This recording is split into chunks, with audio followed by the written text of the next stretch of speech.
হরে কৃষ্ণ, রাধে রাধে। আমি গীতা। গীতার কথায় আপনাদের সুস্বাগতম। আজকে আরও একটি ভিডিওতে গীতার অষ্টম অধ্যায়ের 28 নম্বর শ্লোকটি পাঠ করছি। আপনারাও কিন্তু আমার সঙ্গে অবশ্যই পাঠ করবেন। ওং নমো ভগবতে বাসুদেবায়, ওং নমো ভগবতে বাসুদেবায়, ওং নমো ভগবতে বাসুদেবায়। বেদেষু যজ্ঞেষু তপঃসু চ এব দানেষু যৎ পুণ্য ফলম প্রদিষ্টম অত্যেতি তৎসর্বম ইদম বিদিত্তা যোগী পরম স্থানম উপৈতি চ আদ্যম।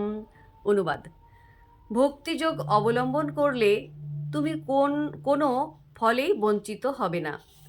বেদপাঠ, যজ্ঞ অনুষ্ঠান, তপস্যা, দান আদি যত প্রকার জ্ঞান ও কর্ম আছে, সেই সমুদয়ের যে ফল, তা তুমি ভক্তিযোগ দ্বারা লাভ করে আদি ও পরম ধাম প্রাপ্ত হও।